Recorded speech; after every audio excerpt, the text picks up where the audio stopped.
ଦିନେ ମହାଜନ ଯୁବକଟିକୁ ପଚାରିଲେ, ରେ ଯୁବକ, ତୁମର ଆମ ପରିବାର ପାଇଁ ଏତେ ତ୍ୟାଗ କାହିଁକି? ତୁମେ କ'ଣ ଆର ଜନ୍ମରେ ମୋର ଭାଇ ଥିଲ? ଯୁବକଟି ମୁରୁକି ହସି ଦେଇ କାମରେ ଲାଗିଯାଏ। କୁହେ, ଆମେ କର୍ତ୍ତବ୍ୟର ଦାସ, କର୍ମ ହିଁ ଭଗବାନ। ଆସନ୍ତୁ ଶୁଣିବା ବାଘର କର୍ମଫଳର ଗୋଟିଏ ସୁନ୍ଦର କାହାଣୀ।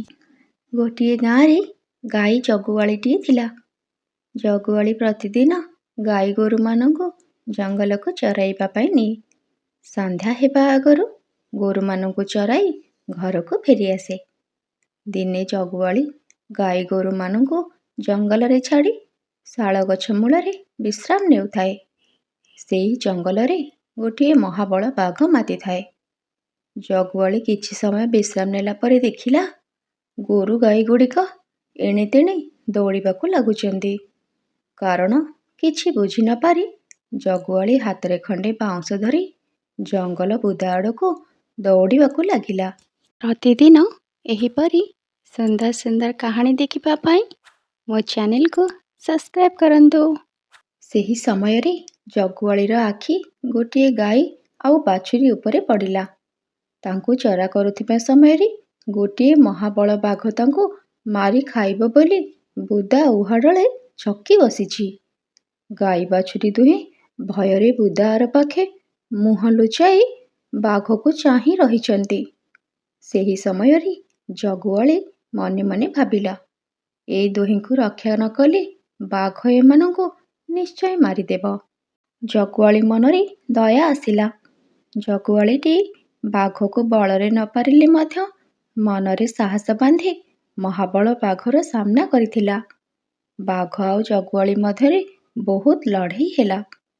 ସେହି ସମୟରେ ଗାଈ ବାଛୁରୀ ଦୁହେଁ ସେଠାରୁ ଖସି ଚାଲିଗଲେ। ବାଘଟି ଜଗୁଆଳିଠାରୁ ବଳବାନ ହୋଇଥିବାରୁ ଜଗୁଆଳିକୁ ମାରିଦେଲା। କାମୁଡ଼ି କ୍ଷତ ବିକ୍ଷତ କରି ଜଙ୍ଗଲ ଭିତରେ ନିଖୋଜ ହୋଇଗଲା। ସନ୍ଧ୍ୟା ହୋଇ ଆସୁଥାଏ।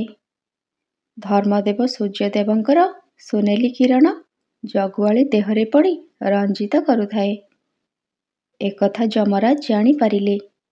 ଯମଦୂତମାନଙ୍କୁ ପଠାଇ ଜଗୁଆଳିକୁ ଯମ ଦରବାରକୁ ନେଲେ। ସସମ୍ମାନେ ତାଙ୍କର ଧର୍ମ ପରାୟଣ ପାଇଁ ଯମଲୋକରେ ସମ୍ବର୍ଦ୍ଧନା ଦିଆଗଲା। ଯମରାଜାଙ୍କୁ ଜଗୁଆଳି ପଚାରିଲା, ଯମରାଜ, ମୋତେ କାହିଁକି ଏତେ ସମ୍ବର୍ଦ୍ଧନା ଦେଉଛନ୍ତି? ଯମରାଜ କହିଲେ, ତୁମେ ଜଣେ ଧର୍ମ ପୁରୁଷ ଅଟ। ତୁମ ଯୋଗୁଁ ଗାଈ ବାଛୁରୀ ଦୁହେଁ ବାଘ ମୁହଁରୁ ବଞ୍ଚିଗଲେ। ତୁମେ ସେମାନଙ୍କୁ ରକ୍ଷା କରି ନିଜ ଜୀବନକୁ ବାଜି ଲଗାଇଦେଲ। ତେଣୁ ତୁମେ ସମ୍ମାନର ଯୋଗ୍ୟ ଅଟ। ଧର୍ମରାଜ ସୂର୍ଯ୍ୟଦେବ ତୁମ ବିଷୟରେ ମୋତେ ସବୁ କଥା କହିଛନ୍ତି। ତୁମର ସବୁ ସୁକର୍ମ ଧର୍ମ ଦେବତା ସୂର୍ଯ୍ୟ ଦେଖିଛନ୍ତି।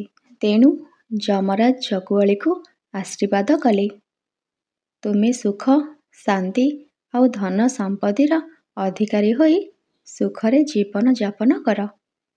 ଏବେ ତୁମେ ମର୍ତ୍ତ୍ୟକୁ ଯାଅ। ଯମଙ୍କଠାରୁ ଆଶୀର୍ବାଦ ପାଇ ଜଗୁଆଳି ମର୍ତ୍ତ୍ୟକୁ ଫେରିଆସି ଗୋଟିଏ ଜମିଦାର ଘରେ ଜନ୍ମ ଗ୍ରହଣ କଲା। ଜମିଦାର ଭାରି ଧନଶୀଳ ଆଉ ଧାର୍ମିକ ଥିଲା। ଦେବାଦେବୀ, ଭକ୍ତି ଆଉ ଗରିବ ଲୋକମାନଙ୍କ ପ୍ରତି ତାଙ୍କର ଦୟା, ଧର୍ମ କାର୍ଯ୍ୟରେ ମନ ଥିଲା। ତେଣୁ ତାଙ୍କ କୋଳରେ ପୁଅଟିଏ ହେଲା। ପୁଅଟିକୁ ଯତ୍ନରେ ସେ ଲାଳନ ପାଳନ କଲେ। କିଛି ଦିନ କଟିଗଲା।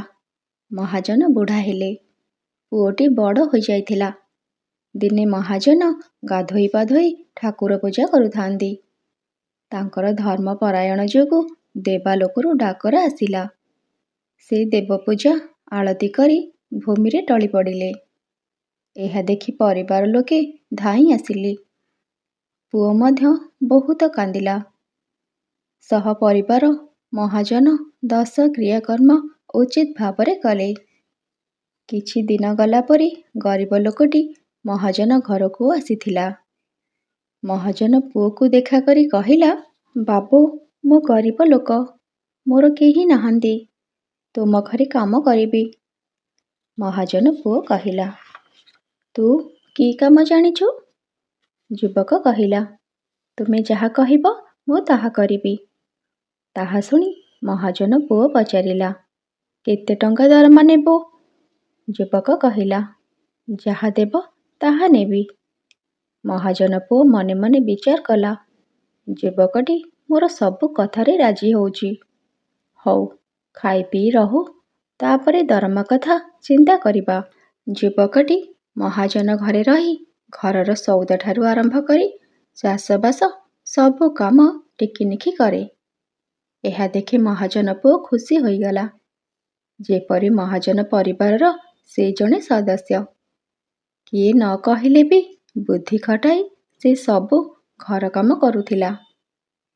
ଏହା ଦେଖି ମହାଜନ ମନେ ମନେ ଭାବିଲା, ଯୁବକଟି ଆମ ଘରେ ରହି କେତେ କାମ କରୁଛି, ତାର ମନ କଥା ବୁଝିବା ଉଚିତ।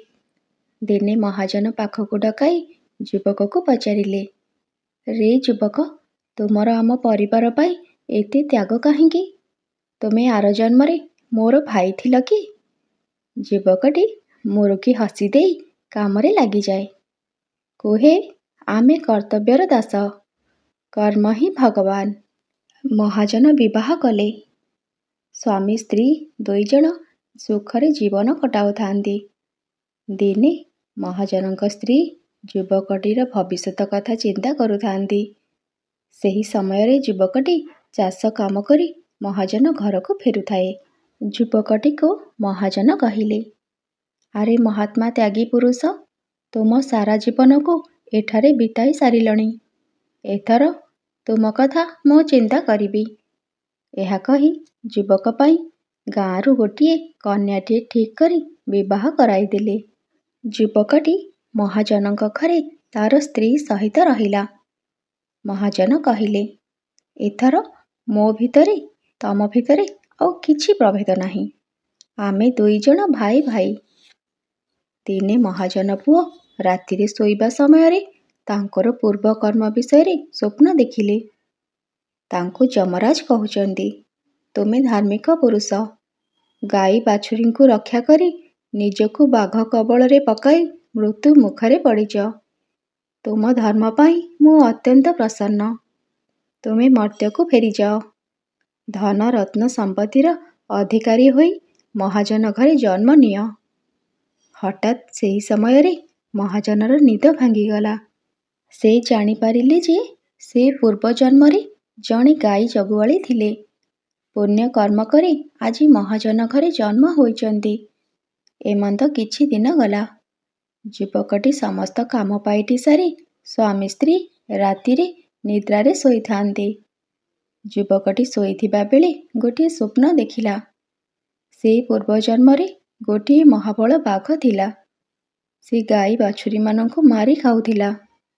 ଏପରିକି ଗୋଟିଏ ଗାଈ ଜଗୁଆଳିକୁ ମାରିଦେଇ ଅପରାଧ କରି ତାର ପାପ କର୍ମ ପାଇଁ ଯମରାଜ ତାକୁ ଗୋଟିଏ ଚାକର ଜନ୍ମ ଦେଇ ମହାଜନ ଘରେ ରହିବା ପାଇଁ ଗରିବ ପରିବାରରେ ଜନ୍ମ ଦେଇଛନ୍ତି। ଏହାପରେ ଯୁବକଟିର ନିଦ ଭାଙ୍ଗିଗଲା। ସେ ସଙ୍ଗେ ସଙ୍ଗେ ଶେଯରୁ ଉଠିପଡ଼ିଲା। ସେତେବେଳେ ସକାଳ ହୋଇଥାଏ। ସେ ଦୌଡ଼ି ଦୌଡ଼ି ଆସି ମହାଜନକୁ କୁଣ୍ଢାଇ ପକାଇଲା ଆଉ ସବୁ କଥା କହିଲା। ସମସ୍ତେ ନିଜ ନିଜ ପୂର୍ବ କର୍ମଫଳ ବୁଝି ସୁଖରେ ରହିଲେ।